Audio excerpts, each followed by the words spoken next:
Shalom, Bapak Ibu yang terkasih dalam Tuhan. Apa kabar kita semua? Saya berdoa dan berharap Bapak Ibu tetap sehat dan terutama tetap semangat di dalam kita melewati situasi-situasi pandemi pada saat kali ini. Dalam King's Word Inspirasi pada saat ini, izinkan saya berbagi sebuah tema yang sangat penting, yaitu bicara kesehatan emosional sebagai tanda kesehatan rohani kita. Berbicara emosi, maka dunia harus berterima kasih kepada seorang tokoh yang bernama Daniel Goleman. Karena pada tahun 1995 beliaulah orang yang pertama kali mencetuskan sebuah istilah yang kemudian membangkitkan kesadaran orang tentang betapa pentingnya emosi. Yaitu Daniel Goleman mengungkapkan sebuah statement dalam konsep yang disebut dengan emotional intelligence, atau seringkali kita dengar dengan istilah kecerdasan emosional. Yang menarik dalam penelitian yang dilakukan oleh Daniel Goleman, kemudian disimpulkan sebuah kesimpulan yang sangat luar biasa. Kesimpulannya berkata begini, bahwa ternyata kesuksesan seseorang 20% ditentukan hanya oleh faktor apa yang kita kenal dengan IQ atau intellectual quotient. Dan ada faktor yang ternyata lebih besar yang memberi pengaruh terhadap keberhasilan seseorang, yaitu adalah faktor emosi dan memberi kontribusi hingga 80%. Kesimpulan penelitian yang dilakukan oleh Daniel Goleman ini tentunya begitu heboh dan mengguncangkan dunia, terutama juga dunia pendidikan, karena pada waktu itu hampir semua sekolah sistem pendidikan di seluruh dunia sangat mengagung-agungkan yang namanya kecerdasan IQ. Dan itu biasanya ditunjukkan lewat bentuk nilai di raport atau di ijazah. Tetapi apa yang menjadi riset dari Daniel Goleman membuat sistem pendidikan semua memulai mempunyai kesadaran baru bahwa emosi ternyata adalah sebuah hal yang penting.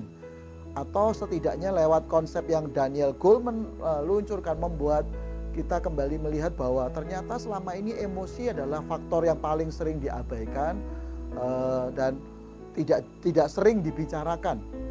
Tapi bagaimana dalam perspektif kebenaran firman Tuhan sendiri? Mazmur 34 ayat 17 sampai 18. Di sana digambarkan firman Tuhan berkata begini, apabila orang benar itu berseru-seru, maka Tuhan mendengar dan melepaskan mereka dari segala kesesakannya.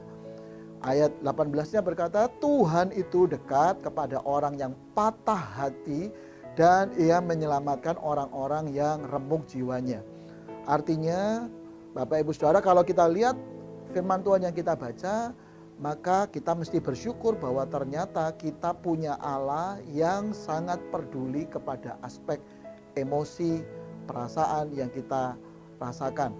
Allah kita ternyata adalah Allah yang memperhatikan hidup kita secara utuh. Dia memberi perhatian pada aspek emosi yang dirasakan manusia. Bahkan kalau kita melihat ayat yang kita baca, aspek emosi seringkali menjadi jalan Tuhan untuk menunjukkan kasih dan kedekatannya kepada kita. Firman Tuhan di Amsal 29 ayat 11 ditunjukkan tentang betapa pentingnya emosi dan bagi kehidupan manusia. Amsal 29 ayat 11 dikatakan begini, orang yang bebal melampiaskan seluruh amarahnya. Amarah adalah salah satu bagian dari emosi. Tetapi orang bijak akhirnya meredakannya. Amsal 14 ayat 17 dikatakan bahwa siapa lekas naik darah dia berlaku bodoh. Tetapi orang yang bijaksana bersabar. Artinya dua ayat firman Tuhan yang kita baca ini, Alkitab atau firman Tuhan sedang menunjukkan bahwa penting bagi kita semua untuk memiliki pengenalan dan pengendalian terhadap emosi. Tahun 2017 anak-anak muda, khususnya generasi muda, dihebohkan, dikejutkan dengan sebuah peristiwa karena salah satu bintang selebriti Korea, salah satu anggota personel K-pop, salah satu grup musik Korea, Jong Yoon Si ini ditemukan dalam keadaan bunuh diri. Ya. Dan sebelum dia bunuh diri, dia menulis sebuah catatan yang kurang lebih isinya berkata bahwa saya lelah, saya dituntut harus ini, harus begitu, selalu harus perfect. Saya sudah melakukan yang terbaik, tapi kenapa saya masih harus dituntut terus dan sebagainya. Itu kurang lebih ungkapan-ungkapan yang dia nyatakan. Tapi dari apa yang kita lihat, maka kita bisa melihat ada unsur aspek emosi yang ada di dalam di balik peristiwa yang terjadi. Tahun 2017 di Indonesia sendiri tercatat sebuah kasus yang sebenarnya agak memprihatinkan karena ada sebuah peristiwa yang seharusnya tidak perlu terjadi khususnya di dunia pendidikan, karena ada guru yang karena emosi hanya gara-gara muridnya ketika disapa kemudian secara refleks memanggil gurunya tapi tidak menggunakan kata bapak di depannya, dan guru itu marah dan kemudian melakukan kekerasan kepada siswa tersebut. Karena bagi si guru tersebut dianggap anak ini telah berlaku tidak sopan karena memanggil tanpa ada kata bapak di depannya. Jadi kita bisa melihat bahwa aspek emosi ternyata menjadi bagian penting dalam hidup kita yang perlu kita perhatikan. Alkitab juga sebenarnya secara jujur mencatat ada beberapa tokoh-tokoh yang pernah gagal dalam perjalanan mereka karena persoalan emosional. Kita pernah tahu ada tokoh yang namanya Musa sempat gagal karena marah meluapkan amarahnya dengan memukul batu. Simpson juga gagal karena gagal mengendalikan emosi cintanya. Saul juga gagal karena tidak bisa kendalikan rasa takutnya terhadap prestasi Daud. Kemudian Yeremia juga berkali-kali menyesali panggilan Tuhan dalam hidupnya karena peristiwa-peristiwa yang menguras emosi dirinya. Dan yang terakhir, Yudas Iskariot yang akhirnya menjual Yesus karena dia kecewa terhadap pengharapannya yang mengharapkan Yesus menjadi raja secara physically, dan dia juga merasa gagal menjadi murid Yesus. Alkitab sebenarnya menjelaskan pada kita bahwa emosi itu sebuah kondisi yang sangat penting. Karena itu penting kita kenali dan kita kelola. Ya, seorang penulis yang bernama Peter Scazzero menulis sebuah tulisan yang sangat luar biasa tentang aspek emosi dalam praktek kehidupan bergereja. Dia menulis dalam bukunya Emotional Healthy Spiritually, ada satu statement yang dia katakan, "It's not possible to be spiritually mature while remaining emotionally immature." Artinya tidak mungkin menjadi pribadi yang dewasa secara rohani kalau tidak memiliki kedewasaan secara emosi.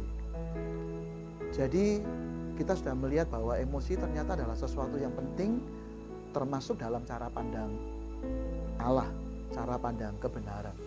Jadi kalau gitu sebenarnya apakah emosi? Secara sederhana, emosi adalah sebuah ungkapan perasaan yang secara psikologis dan fisik terhadap sebuah keadaan. Jadi sebuah ungkapan perasaan yang diekspresikan secara psikologis dan fisik terhadap sebuah keadaan. Emosi sendiri sifatnya sebenarnya netral, cuman terkadang orang untuk membedakan mereka memisahkan emosi negatif dan emosi positif. Emosi adalah sebuah hal yang sangat penting. Ya, ada banyak fungsi-fungsi dari emosi. Salah satunya, emosi memberi kita kemampuan untuk survival. Ketika kita merasa takut, cemas, emosi memberi kita kemampuan untuk kita berjaga-jaga, ya, untuk bersiap-siap bertahan. Dia juga memberi kita energizer, memberi kita tenaga atau energi untuk kita bisa melakukan perkara-perkara dengan jauh lebih berkualitas. Dia juga menjadi sebuah messenger, pesan. Bapak bisa bayangkan kalau sebuah kata diungkapkan dengan emosi tertentu, maka maknanya bisa berbeda.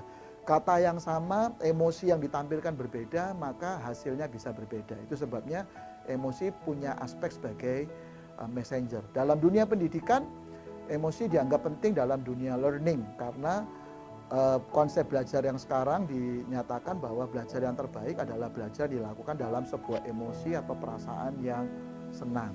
Itu sebabnya konsep belajar hari ini di semua konsep pendidikan sangat menganut konsep belajar dalam keadaan menyenangkan. Jadi kita sudah melihat bahwa emosi itu sesuatu yang penting. Nah, pertanyaan sederhananya mungkin, bagaimana kita mulai membangun emosional yang sehat? Izinkan saya sharing apa yang saya sebut dengan 4R untuk kita membangun emosional yang sehat. R yang pertama saya sebut dengan recognize. Jadi hal pertama yang kita mesti miliki adalah mari dengan jujur mengenali dan mengakui perasaan kita. Sekali lagi, perasaan itu netral, Bapak Ibu. Allah kita tidak anti emosi, Allah kita adalah Allah yang menerima kita, bahkan emosi itu menjadi alat kedekatan Dia dengan Allah dengan kita. Yang kedua adalah apapun perasaan kita, receive. R yang kedua saya sebut dengan receive God's perspective. Jadi terimalah dalam perasaan kita dalam perspektif Tuhan.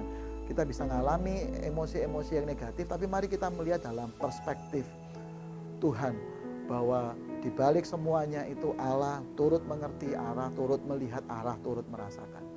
Yang ketiga adalah reconciliate, artinya sebuah proses di mana kalau kita mengalami emosi yang terluka, maka penting bagi kita untuk melakukan proses-proses rekonsiliasi, pengampunan, pemulihan terhadap faktor-faktor yang menyebabkan kita terluka secara emosional. Dan yang terakhir adalah belajarlah melakukan R yang keempat, yaitu release with respect. Artinya mari kita belajar menjadi pribadi-pribadi yang mengungkapkan perasaan kita dengan cara-cara yang terhormat. Dan dengan demikian kita membuat emosi yang ada di dalam diri kita itu bisa termanifestasi dengan sehat, dan itu menolong kita untuk menjadi keseimbangan dalam aspek pertumbuhan rohani kita dengan Tuhan. Izinkan saya menutupnya dengan satu ayat firman Tuhan dari Mazmur 34 ayatnya yang keempat. Di sana digambarkan semua aspek R ini. Firman Tuhan berkata begini, "Aku telah mencari Tuhan, lalu Dia menjawab aku dan melepaskan aku dari segala kegentaranku. Tujukanlah pandanganmu kepadanya, maka mukamu akan berseri-seri dan tidak akan malu tersipu-sipu." Saya lanjutkan ayat 6 dan sampai 8 ya. "Orang yang tertindas ini berseru dan Tuhan mendengar. Ia menyelamatkan dia dari segala kesesakannya." Dan ayat 8 ditutup dengan sangat luar biasa. "Kecaplah dan lihatlah betapa baiknya Tuhan itu. Berbahagialah orang yang berlindung padanya." Selamat mengenali emosi kita dan selamat membangun dan mengelola emosi kita di dalam kasih Tuhan. Tuhan Yesus memberkati.